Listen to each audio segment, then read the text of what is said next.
you guys again. Don't get to do this a lot, so every time we get to do this, it's normally the start of something and the end of something. And so, our guys, obviously, I've been working extremely hard this summer. I think what's a little different about college football now. Those 2 hours you get with them in the summer in June and July are huge going into camp. So, I think this is the first year since I've been here, and this is year 5 for me. I think we got leadership at every level of the defense. We've got old guys, obviously, up front, and DJ Dale and the Boy B's and Byron Youngs that understand the system, understand the expectation, and providing leadership in that group. Obviously, you got Henry back in the inside room after a year experience in our system in the process here. You got Moody that's been here, obviously, year 5, that's got some game experience, but more importantly, knows the expectation and is hungry to try to earn that starting position. And then the back end with the Battles coming back and the DeMarco Helms coming back that understand the checks, the adjustments, how to practice and what it's going to take. This is the first time, I think, in 5 years at every level, you've got experience coming back. With the addition of that, obviously, we've added in some new players, whether it be in transfers or freshmen.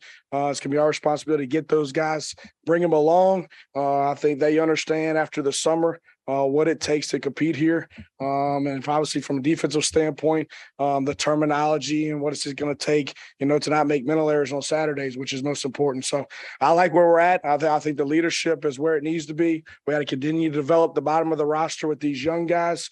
It's a new year. I think those guys that are in that room, the DJ Dales, the Will Andersons, the Henry Tohotos, I think they remember the last 15 minutes of football that they played. All right. And it's not how we wanted it to be. And the bottom line, we didn't get it done when we needed to. We couldn't stop the run when we needed to. So I think that's still in the gut. And I think that's, when they come to work every day, we want them to remember that feeling, just like we remember that feeling. And it's going to take, it's going to be up to us, obviously as a unit, us collectively as a team, to prepare the right way so we don't feel that again. All right. Yep. Mike, sorry. Just wanted to ask about Jahim Otis and the weight that he's lost this offseason, and also just in your time around the game, how you've seen the defensive line position evolve physically from maybe some of the bigger guys of the past to what it is now. Absolutely. For Jaheim, obviously he's from Mississippi, so I recruited Jaheim. So to see his transformation over a 4-year period, because Jaheim first came to camp here in 8th grade and got an offer in 8th grade. And obviously you can see spurts on tape throughout his high school career that he could be really special. And then you can see a lot of plays where he's taking a play off. It's like, okay, that's going to get us beat. So the most exciting thing for me, Jaheim, he's always been a great kid. But, when he accepted to come to Alabama, he knew what it was going to take. He knew it was going to be hard. He could have gone to a lot of other places where he wasn't asked to do what he's going to be asked to do here. And he knew weight was the biggest thing, and this is what we had to focus on. And that ended up being one of his biggest decisions to come here, was the nutrition, was Miss Amy, and the strength and conditioning to be able to develop him and get him down to where he needed to be to play good winning football. And he's done an unbelievable job of that. So I'm excited about him. I think collectively as a unit, I think that's your next question. I think they know what to do. I think it's important to them. I think they're playing hard. Obviously, I think the biggest thing up front is you can't make your own play. I think sometimes at every level we have guys that press, that want to make plays, and in turn you don't do your job, and that's when explosives occur. Whether we're not in our gap, our rush integrity is not right, we get a scramble, they create explosives. So I think we're better as a unit. I think Coach Roach does a good job with that, so we're expecting big things from him. Up front here with Chase. Coach, could you talk a little bit about the competition at the inside linebacker position next to Henry with Moody and some younger guys and the rest? Absolutely. I think obviously, no position here is in stone, but obviously Henry had a good year. He's got leadership, right? So he's at the right position. I think at that will spot, right, based on what you're in, whether you're in a 3-4 system or a 4-2, based on what you're seeing, you've got Moody that's got experience in the system. You got Deontay Lawson, who I think had a good spring, had a good summer. I think he's having a good fall camp. I think there's a push right there right now. And then you add young players to that with Jaheim Campbell. And I think Ian Jackson has been preparing the right way, practicing hard. So, and we're moving some guys around and we're getting those guys to compete. And that's what fall camp's for. But yeah, we'll have to come out of camp and see who that guy is. Charlie. Sticking with the linebackers, you obviously get Will back, but also Dallas finished the season strong. Just what do you see from that unit as a whole, and what can that duo kind of bring to this defense this fall? Yeah, obviously, I think, if you got one elite pass rusher, I think people can plan for him and chip them and, do certain things. When you got two, I think that's an exciting thing. But I think most importantly, obviously, you got to be able to stop the run on base downs to get them in obvious passing downs. Let's let these guys go rush and do what they do best. But I think the depth of that position, what is unique, because you talk about Will, you talk about Dallas, which Will had a great year. Dallas, towards the end of the year really started coming on, but Chris Braswell's been really showing up. Heavy-handed, good pass rusher. We got a lot of depth at that position to where we got to do a good job as coaches to get our best players on the field. And what package allows those guys to stay on the field, regardless of the down and distance, regardless of the personnel that you're going against. So I think it's going to be critical for those guys to be on the field for us to be at our best. Johnson, you're here. Hi, Coach. What have you seen from Will Anderson from the end of last season and now that says, I don't have to worry about him getting complacent? He's still working to get better, still doing everything he wanted. Yeah, I think that's what's different about Will than a lot of people. Like that, Will's always been that way, and so he came in hungry, preparing the right way, and I think Coach used this term relentless discontent. Like that's who Will is. All right. So, regardless of what, individual accolade he gets and all the praise he gets from you guys and all that, like that doesn't change who Will is. Will shows up every day with the same mindset. I'm going to outwork everybody else. I'm going to prepare harder than everybody else. And I'm going to improve my craft. So I don't have to put expectations on Will. All right. He has his own. He's the hardest on himself. So, he's different than a lot of guys, but he doesn't let the noise get to him. He's trying to be the best football player he can be. And then he's trying to bring people with him. And that's a daily job for him that he looks forward to. In the middle, Michael. A transfer comes into a positional group that's established. How closely do you watch that dynamic of the team component when you have a guy who's coming in to challenge an already established group? Yeah, absolutely. So normally when you take a transfer, you're saying, hey, there's an immediate need at the position, right? Or you would normally go younger and have time to develop it, right? So there's already going to come in and that room's going to think that, all right, he's coming to do what? He's coming to compete, right, for competition. But I also think you have to have the right people in the room already. I'm talking about from a character standpoint, right, that like to compete and want that. They want somebody else to bring out the best in them. So I think that the group that we have in their defensive back room are very humble, hardworking guys that aren't egotistical. That, hey, coach, you can bring in anybody we want. I know I'm not to compete, and I know I'm going to have to be my best. And we want the best guy, whoever it is in this room, to play so we can be at our best to win the football game. Now, from the transfer standpoint, I think it's who is the guy. I think you got to know who you're bringing in. All right, from a character standpoint, because if he comes in and he's not the guy, and he doesn't have a good moral compass, and he doesn't have high character, you can have issues. All right. And then now what's that do to your locker room? What's that do to the position group? But the ones that we brought in, first and foremost, they got to be the right type of people, and then secondly, all right, they got to be able to help impact our team in some way on some team. So I think what we've done on all the transfers we brought in, they have both. Tony in the middle.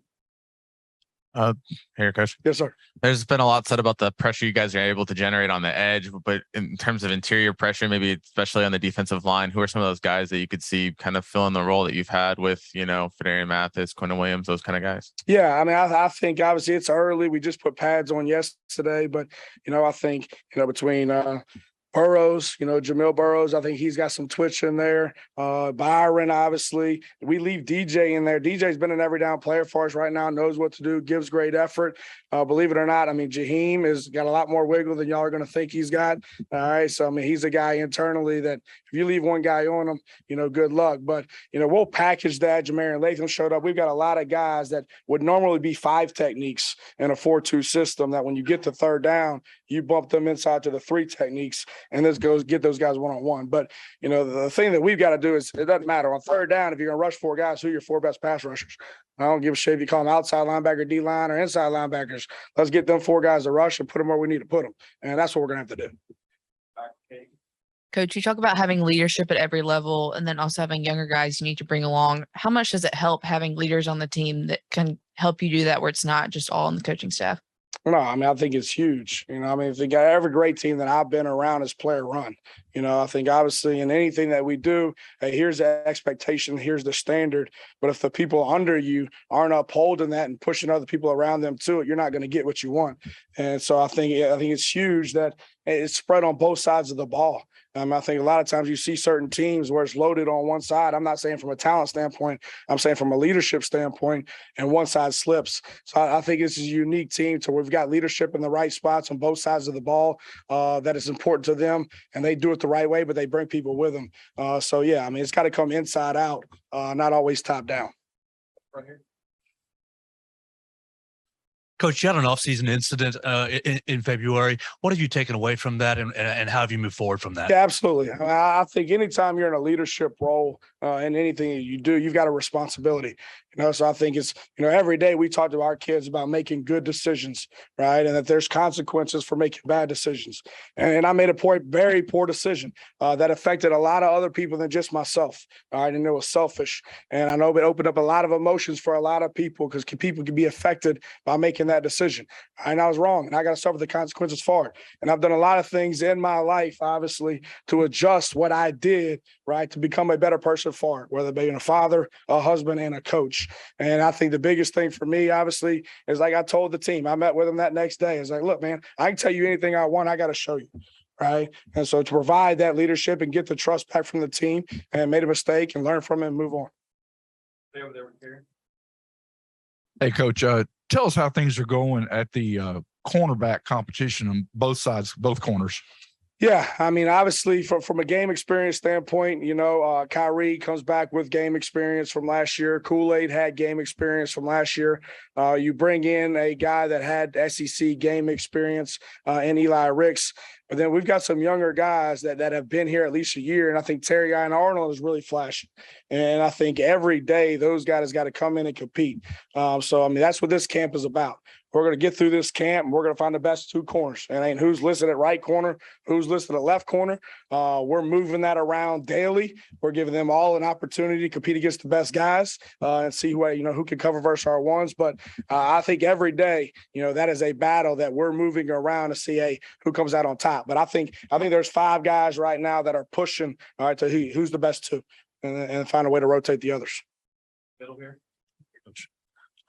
You talked a little bit about Jalen Moody, and I wanted to ask a little bit further about that and in terms of his game experience and just being able to be in your system for his second year.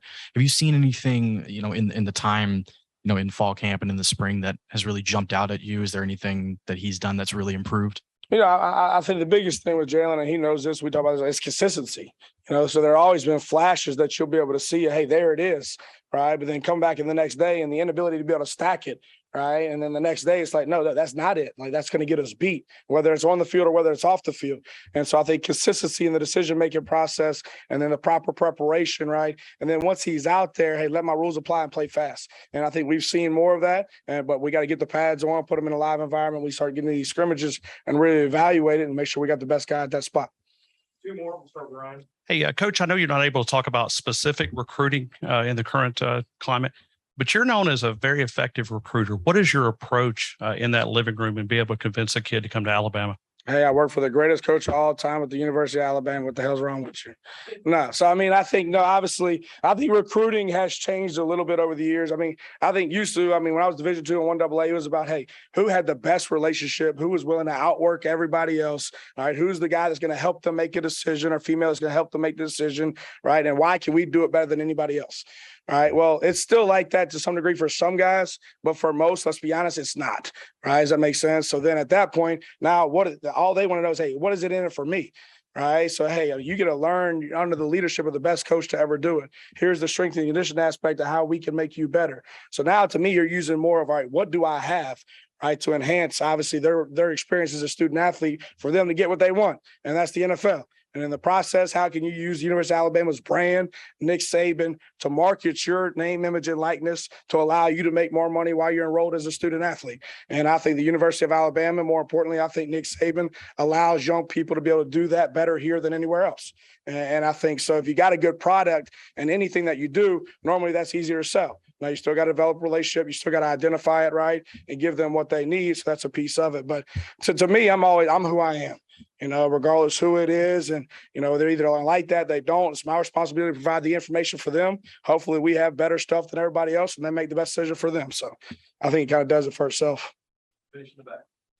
Hi, Pete. On paper, do you think that this team, this defense specifically, personnel-wise, has the chance to be the best, most talented group you've coached since you've been here at Alabama? Yeah, I mean, to be honest with you, I don't look at all that. Be honest with you, I come in every day. How can we improve today? When I normally leave this building tonight, I feel like we're about to get our ass whooped. It's just normally that type of day, right? And then we show back up the next day, and how can we take one step? So, we're fortunate to have some good players. They still got to prepare the right way, practice the butt off so we can get it on Saturday. But we've had great players here in the past, so it's buying in, doing the right thing, competing every day, right? Pulling people with you, and let's see what happens. All right. Appreciate it, guys. Thank you.